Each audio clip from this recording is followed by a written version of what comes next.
welcome back to my channel. If you are new, hello, welcome. Don't forget to like, comment, subscribe, you know, all the good things. Welcome back, guys. Welcome to another video. Today, as you can tell from the title, we are talking all things money. I really don't know why this topic is frowned upon. You know, people don't openly talk about money, but I feel like the more we don't talk about it, then the more money is always an issue. And especially for us ladies, you know, I really want us women to be more empowered, you know, to be financially literate. And so I decided to do this video. I told you guys that this year I'm really working towards my financial independence, like just investing my money, growing my savings so that my future self will be fully taken care of. And I wanted to do this video so that I can also help someone with the same financial goals this year. And I wanted to show you guys what's been working for me, and you know, so that we can all just grow together. I really want my channel to be a channel where you guys come and you learn something from it. You know, I know I love to entertain you guys, but I also want to give you guys content that you can benefit from. So without wasting much of your time, guys, let's get right into today's video. So in today's video, guys, I'm going to be pretty much taking you through how I manage my money, from how I budget my income, how I created my budget template, how I track my expenses so that I can have money to save and money to also invest. So one thing I really want you guys to understand is the basis of financial freedom really comes down to two things: spending less than you're earning and continually saving your money and investing your money. I want you guys to understand that it doesn't matter how much money you earn. You know, I feel like people have this mentality that for you to start saving, for you to start investing, you need to be making so much money. But it's actually how you spend that money, how you invest that money, that actually matters. So my journey to really being financially literate, I think it started 2 years ago. That is when I made a conscious decision that I want to be able to know where each dollar that I earn is going to. And how I created my budget, I used the most powerful tool that you can use in budgeting, which is Microsoft Excel. And I'm going to show you guys how I created my budget template. And I just want you guys to remember that you don't really need to use Excel for you to budget because it's quite complicated. But I know a lot of people also write their budgets in their notepads or on their phones, and they continuously track their monthly income and monthly spending through their notepads or through their mobile phones. So I'm going to show you guys how I created my budget. So about 2 years ago, when I decided that, you know what, Faith, enough is enough, you can't continue living from paycheck to paycheck. To be honest, you guys, I was in such a horrible situation. Like, you know, when you get to that point where you go out or you go out to spend, you go for shopping, and you are terrified to go through your bank account because you know that your bank account is in dire need of money. That's the point that I was at. I really never used to be conscious about my spending. I really never used to be conscious about how I am spending my income. So 2 years ago, I told myself, you know what, we need to get our things in order. So the first step I took was to go through my monthly bank statements for the past 3 months. And this is what I would also advise you guys to do if you want to really start managing your money and creating a functioning budget. I would highly recommend going through your last 3 months bank statement. And what you need to look out for in these 3 months bank statement is how much you are spending. So how much you're spending, you're looking at your expenses. And with your expenses, you want to be looking at what are your fixed expenses.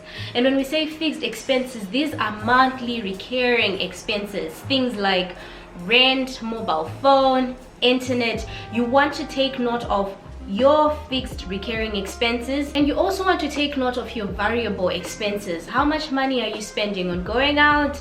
How much money are you spending on self-care? You know, take note of these expenses. And then you also want to take note of your income. where are you getting your income from? So some people will be having interests, dividends, your wages. If you're doing content creation, I know a lot of people make money from that. You also want to take note of your income. So after you've gone through your 3 months bank statements and you know what is your income and what are your expenses, then you can move on to creating a budget. So using my template as an example, you guys can see that I have a budget and an actual column for each month. This is what has been helping me to track my money and my spending throughout the months. So the importance of having the budget column and the actual column is so that at the end of every month, you can go through your budget and carry out a variance analysis. At the end of each month, I have been going back to see how much I had actually budgeted to spend. How much did I actually spend? Why did I spend more than I had said I want to spend?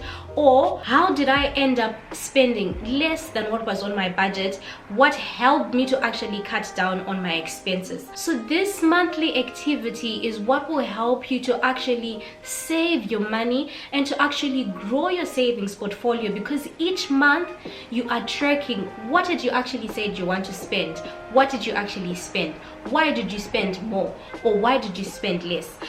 So this actually helps you each month to come up with ideas of how to cut down on your expenditure, or actually how to adjust your budget so that it can become more realistic. Sometimes you actually budget to spend amounts that are very unrealistic. So going through the budget each month, looking at the budgeted amounts and the actual amounts, will help you to see if your budget is realistic and if you're actually able to attain your goals at the end of the day.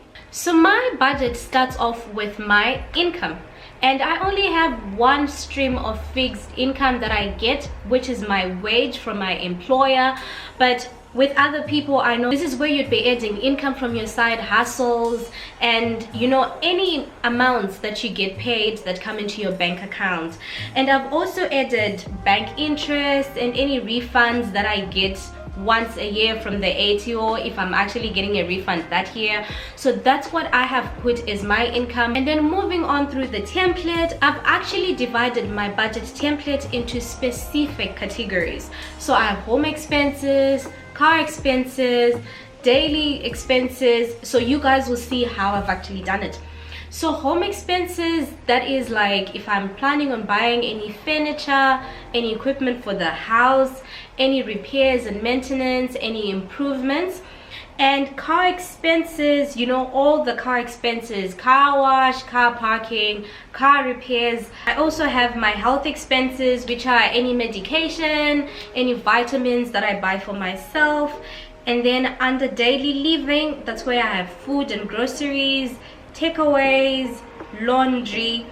And moving on to entertainment, that's where I have like any dates that I'm planning to go on with my friends or with my partner. I also have travel expenses that I've put into the budget, any subscriptions, any gifts and any loans that I'm planning on buying for my friends, or any loans that I have given to anyone during that month. So that is typically how I have created my budget. And you do not need to have such a detailed, complex budget. You can even create a small budget on your phone, just something basic to help you track where your money is going in each month.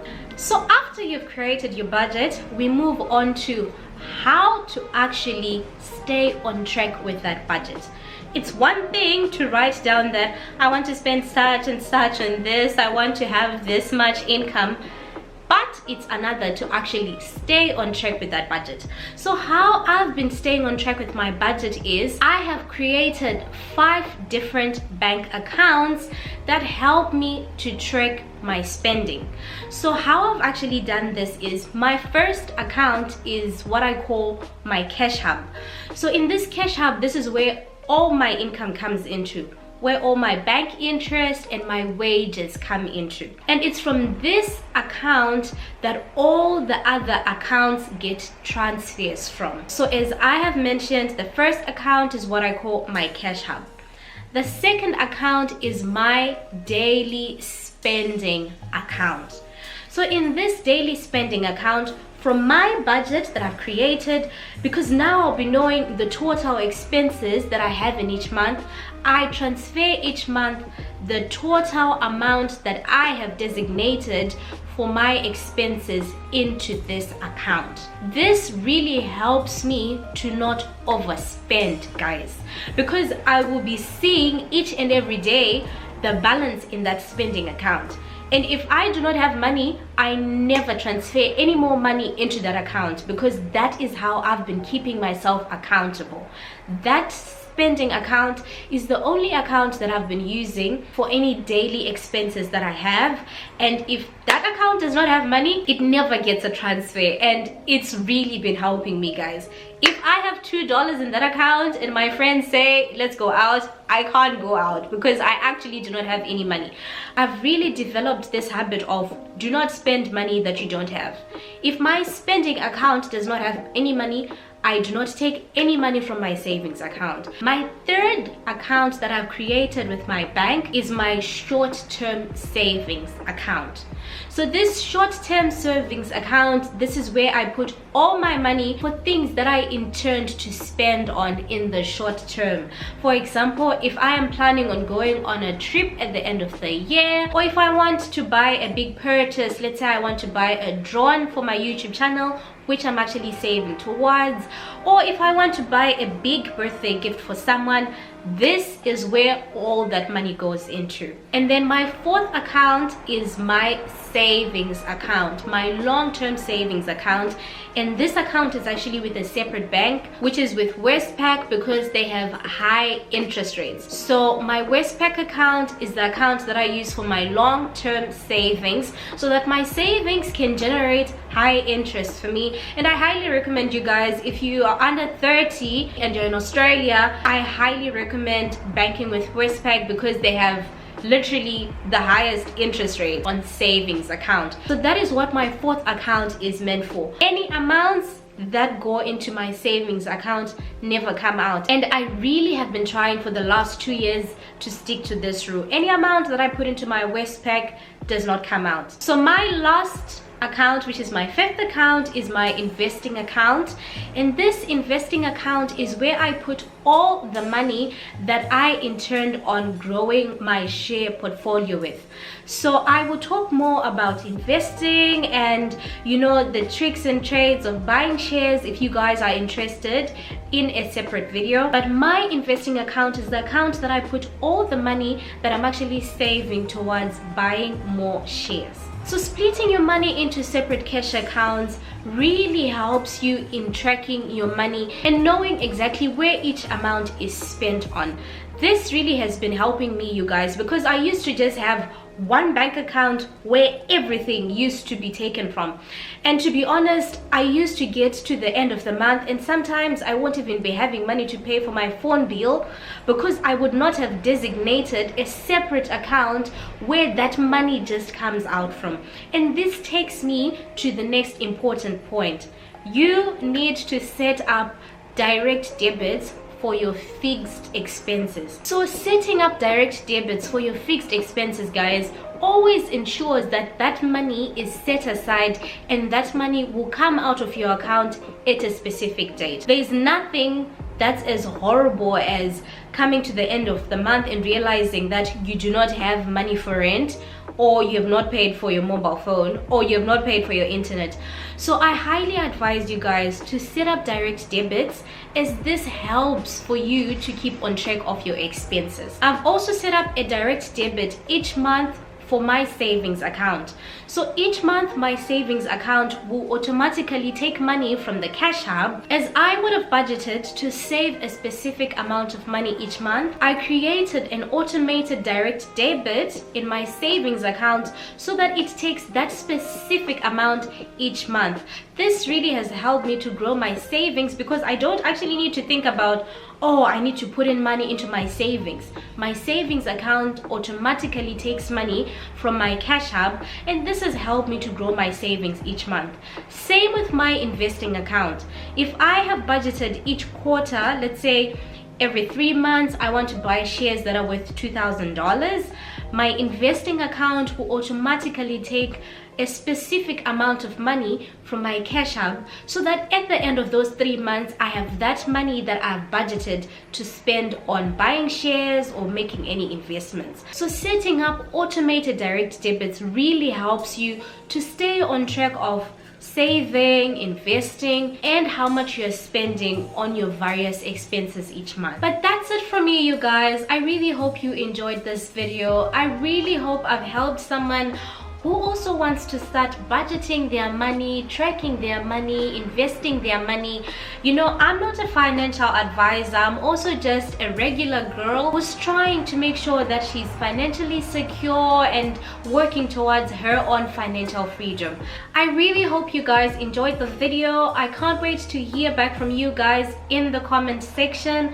And please like the video because it helps the video to reach a wider audience. But till my next video, you guys, bye.